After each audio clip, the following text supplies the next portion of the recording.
Diyos marhay na hapon sa pangaran kan News Base asin kan Mega Force Patrol. Ako po sa indong magiging tagapaghatod bareta, si Pio Fernandez. Enot sa detalyes kan mga bareta sa lado lokal. Nasa linya si Jasmine Baloloy. O sino ba? Si Karen Ala. Nasa linya si Karen. Karen, marhay na hapon. Please go ahead. Naputol si Karen. Kadayal na lang, Karen. Mientras tanto, sa detalyes kan mga bareta sa lado nasyonal, ipinahayag ni Presidente Ferdinand Marcos Jr. na handa na ang mga itataong tabang kan gobyerno sa mga biktima kan bagyong Enteng. Sigun sa Presidente, pighalat na sa naninda na maging marhay ang kamugtakan kan panahon, tanganing maihatod ang tabang lalo na sa mga lugar na pinakang apektado kan kalamidad.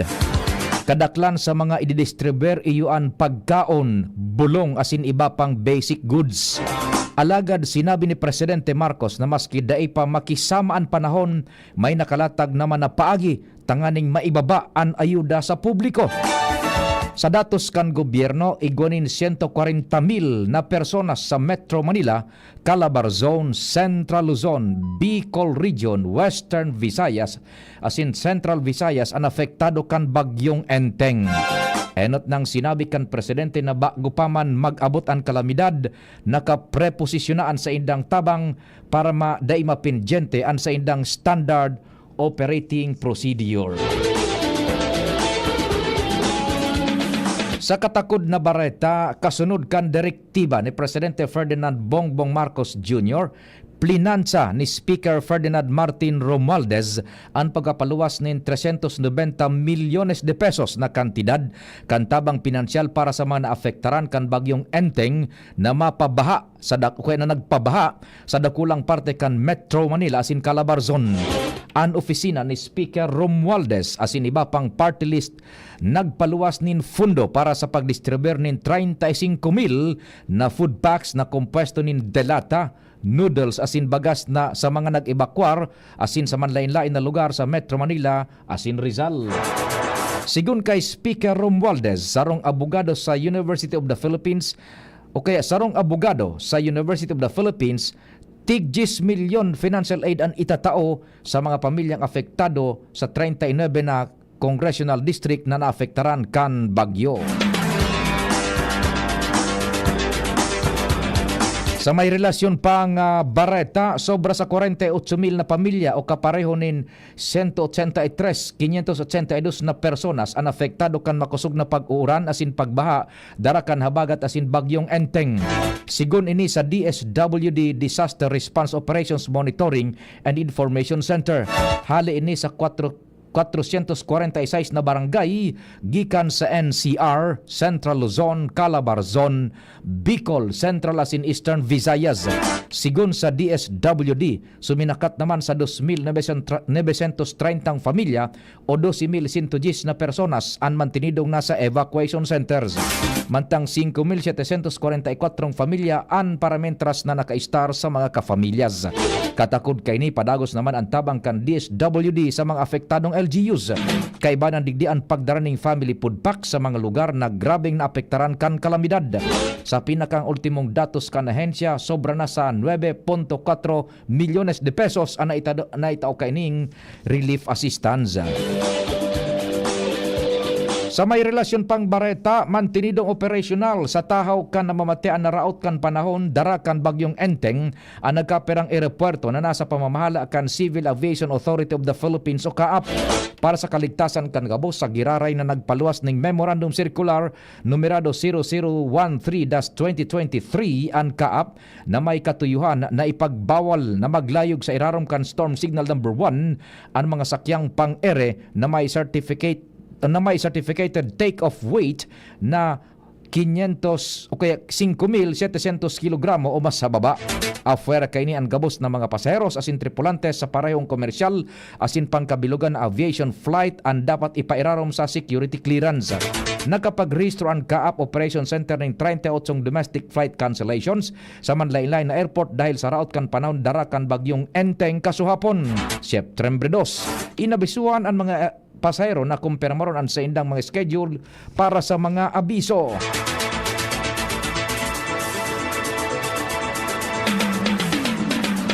Sa katakod pang bareta, nakaalerto ang lado kan Philippine Air Force para magtabang sa mga apektado kan pag-uran darakan habagat sa pinakakusog pa kan bagyong Enteng. Katakod kay ni nakatutok man ang Air Force sa sitwasyon asin nakikipagkoordinar sa manlaylay na gobyerno lokal para sa posibleng rescue asin relief operations.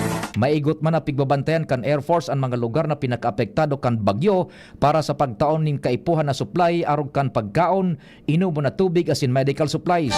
Handa man sindang mag-alalay sa pagkondukta ning evacuation lalo na sa mga hababang lugar na perming pigbabaha. Dagdagan tan ibang detalyes kan bareta ngunyan sa lado na lokal. Nasa linya na si Karen Ala. Karen, good afternoon. Go ahead. Nasa ikaduwang pagbasa pa sana, kinumenta nga kan mga konsihal kan sangguniang panglungsod kan Legazpi ang ordinansang dapat na magbuktak din mga bidet sa mga toilet seat, ang gabos sa mga komersyal na establishmento, gabos sa mga opisina kan gobyerno asin pasilidad na sakop kan syudad kan Legazpi. Ang nagkapilang mga komento halik si Lord Butch Lucilia sa installation day na kung sain sa iyang itigdoon na alanganin ang pagbugtak kan nasabing bagay na ini sa mga CR dahil sa primero sa gabos, ang bulos kan tubig sa syudad kan Legazpi, iyo ang saro sa pinaka-issue na kung kaya sa mismong City Hall ngani nakaka-eksperyensya sindanin kawaran bulos ki tubig. Bagay na dinoon ni Councilor Lucilia na useless ang installment kaini kung ini magiging ordinansa dahilan sa bulos kan tubig. Ikadua, nanutaran man ang mga penalidad sa mga mabalgar sa ordinansang ini na kung sa pagsunod pa sana, daigabos na mga establishmentong naunang bitan, masurunod digdi partikularmente ang mga opisina kan gobyerno dahilan sa iyo na nga ni ang mismong sangay kan opisinang ini wala ning tubig halagad dahil naninday basta-basta mapapasunod ang mga iba pagdarakula na opisina kan gobyerno. Dagdag pa sa komento, iyo man ang pondo na gagamiton sa pagbakalki mga bidet na kung kaya nga ni sigun kay Lucilia, sayang ang pondo kung sa bulos pa sa nakitubig daiman sana magagamit ang mga bidet. Mientras deferred o nakatalaan na umagi man gilayon sa diskusyon sa sunod na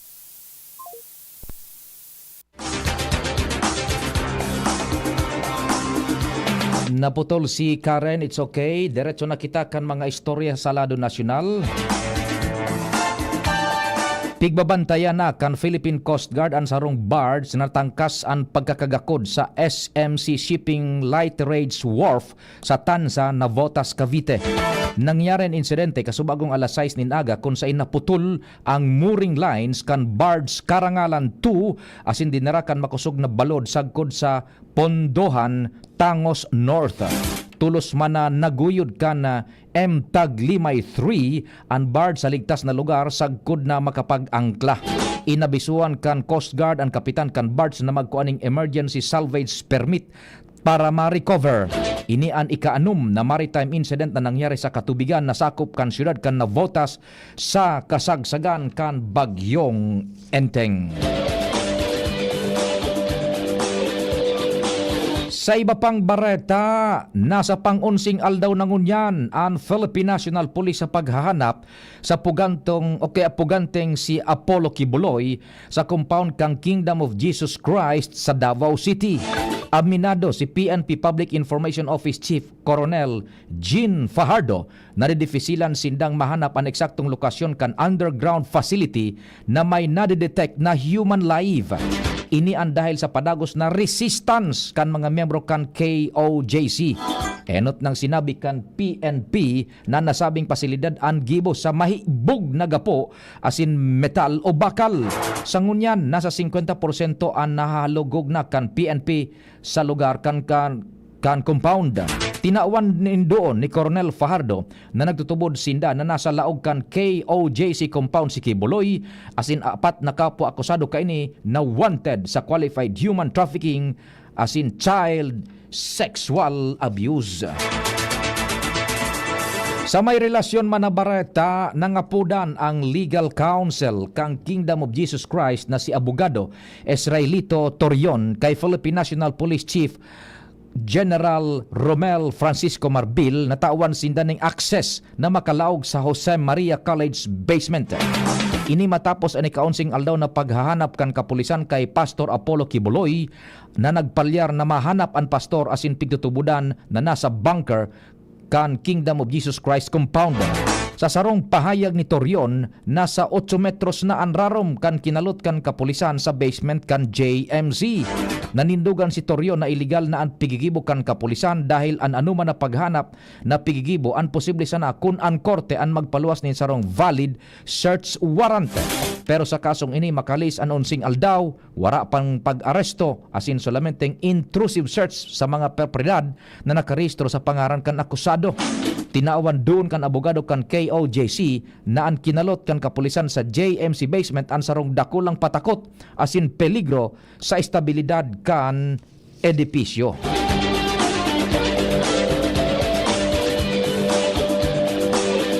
Mabeltan detalyas kan mga bareta pakalis kan nagkapirang pagiromdom.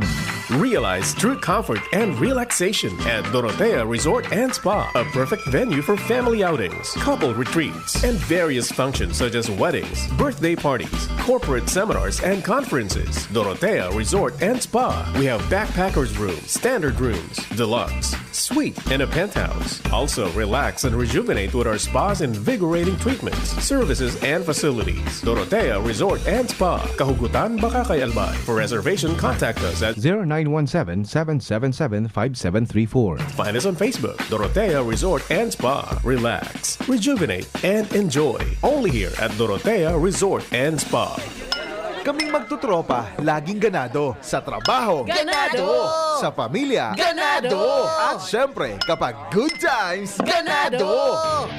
Ang mga selebrasyon kasama ang tropa, walang katulad basta may moderation, healthy lifestyle, at Liverade. Ang Liverade ay may silimarin na maaring makatulong sa kalusugan ng atay. Araw-araw kaming umiinom ng Liverade dahil kami ay Ganado sa kalusugan! Liverade, It's Liver Lover, boys! Mahalagang paalala, ang Liverade ay hindi gamot at hindi dapat gamiting paggamot sa anumang uri ng sakit. Tulong proteksyon at pampalakas sa kalusugan ng atay. Liverade Silimarin Capsule. Mabibili sa mga leading drugstores nationwide.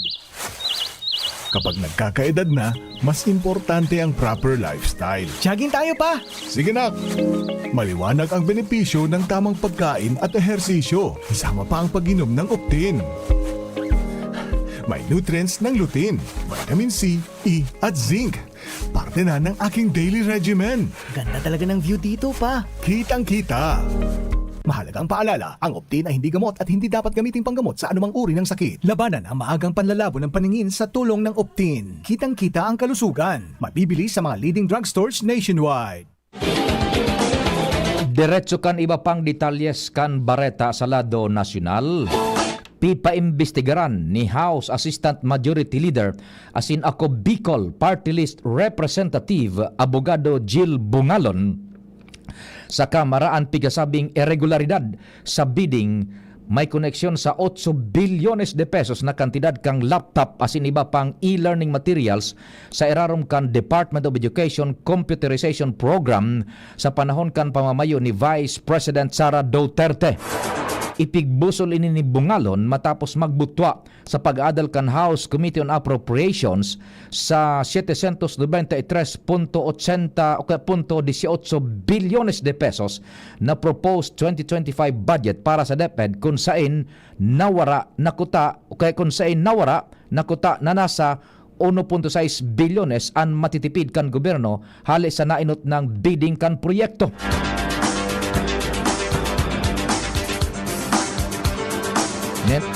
Mientras tanto, nagbutwa man sa budget hearing ang pagpalyar kan DepEd sa irarom kan pamamayo ni VP Sara na maidistribuer ang haros 9 bilyon na kantidad ning laptop asin iba pang e-learning equipment.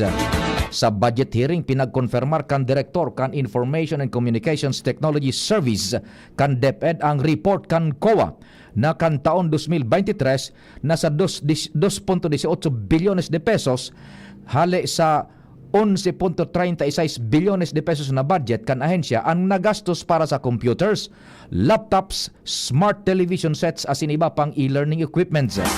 Base sa 2023 COA Audit Report, ang DepEd Computerization Program igwa na sananin 50.07% utilization rate asin zero accomplishment kan taon 2023.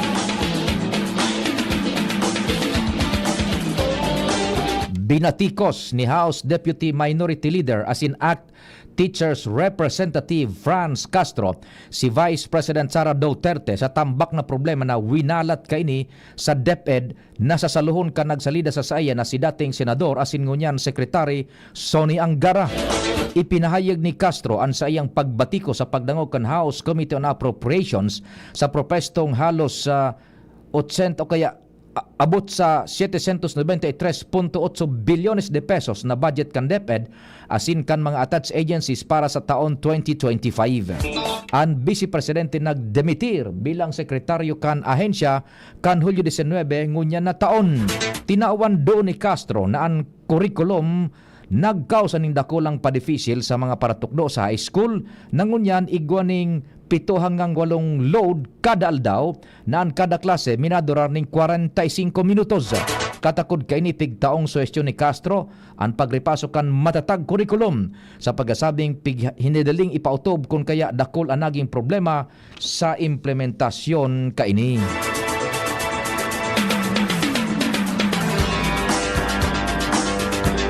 Sa katakod pang bareta, ipinahayag ni Zamboanga del Norte 3rd District Representative Adrian Michael Amatong ang sayang suporta sa promisa ni Secretary Sonny Angara na aayuson niya ang problema sa DepEd na manakaini hali sa dating opisyal na kanahensya na si Vice Presidente Sara Duterte.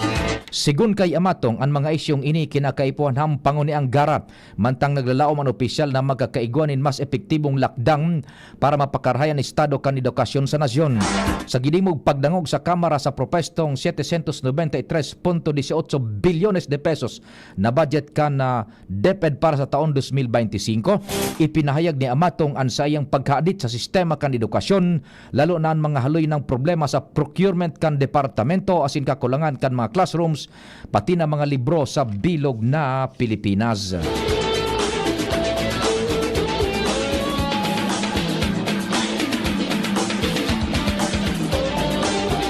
Mientras tanto, kinonfirmar ni Department of Education Undersecretary Annalyn Sevilla na puon ngunyan na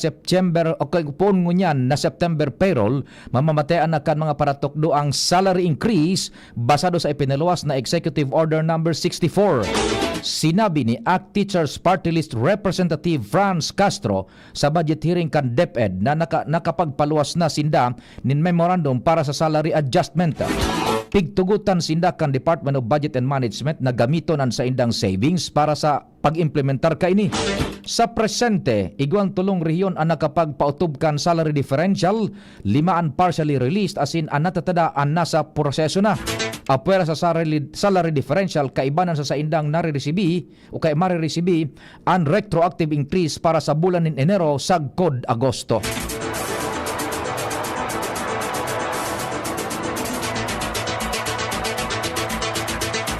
Sa iba pang bareta, nangapudan si Senador Sherwin Gatchalian nin mas hararom na investigasyon manungod sa nagpapadagos na illegal na operasyon kan Pogo sa Pilipinas sa ibong kan direktiba ni Presidente Bongbong Marcos na total ban ang mga ini.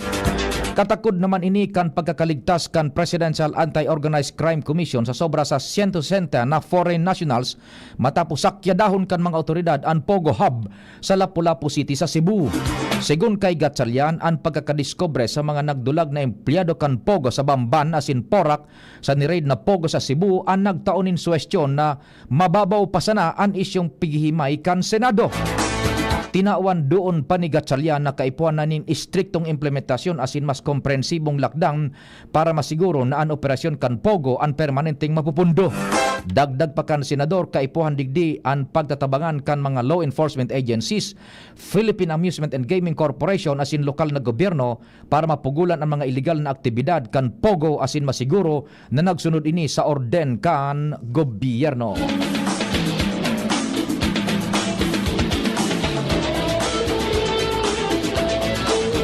Mientras tanto nagpahayag ang Department of Agriculture na ninkahandaan na magbakal o kaya magpabakal nin 40 pesos kada kilo nin bagas.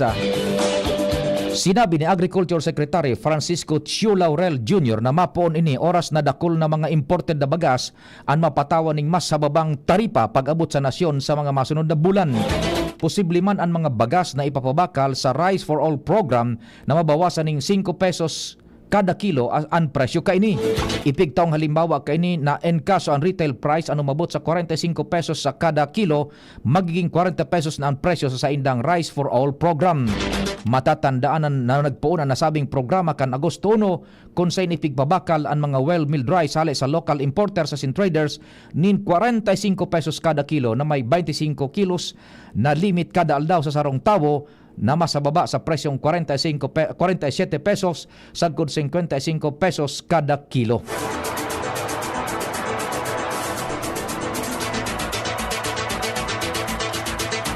Ultimong bareta sa lado nasyonal ipigbubusol kan Presidential Communication Office ang commitment kaini na siguruhon ang pagkakapantay-pantay sa kasarian o gender equality sa lado kan media.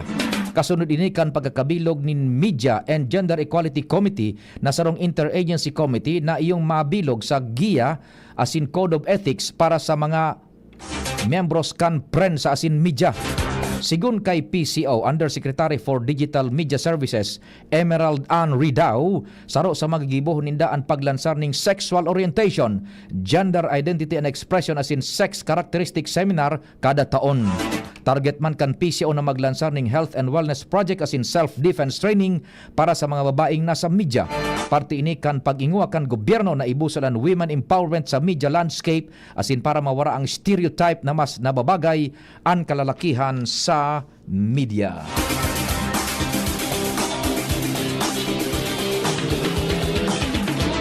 Bareta sa ibang nasyon naghagad ning dispensa si Israeli Prime Minister Benjamin Netanyahu sa mga pamilya kan anum na bihag na nagadan kan Hamas. Sinabi kaini na nakahuro niya ang kapamilya kan anum na biktima kung saan harani nakuta na mailigtas alagad nagpalyar. Matatandaan na nakuan anum na bangkay na bihag kan Hamas sa sarong tunnel sa Gaza. Dahil sa insidente, nagsikrab ang mahiwasan na hiro protesta sa nasabing nasyon kung saan nangapudan sidang dapat nang magsimbag si Netanyahu na ibusol na ang ceasefire. Ultimong detalyes kan bareta sa lado kan sports, ipig-anunsyar ni EJ Obiena na dai na madadago sa an international pole vault event sa nasyon na sa iyang pinamamayuhan. Kasunod ini sa injury na sa iyang nako akan nakalis na pole event. Sinabi kaini na isasalida sa nasabing event ang meet and greet event sa maabot na September 15 sa Ayala Malls, Manila Bay. Sa nainot ng plano, gigibuhon ko ta na sa September 20 ang Philippine International Pole Vault Challenge sa Makati. Alaga dahil sa injury, nagdesisyon ining magpahingalo asin magparahay para sa pagsabak sa masunod na taon. Sa pangarangkan Mega Force Patrol, kan News Base, padingnal balo sa control technical sa IT si Jerome Nico Martinez. Ako po ang sa idong naging tagapaghatod bareta si Pio Fernandez. Salamat, marhain hapon. SB19 here. Ano atin?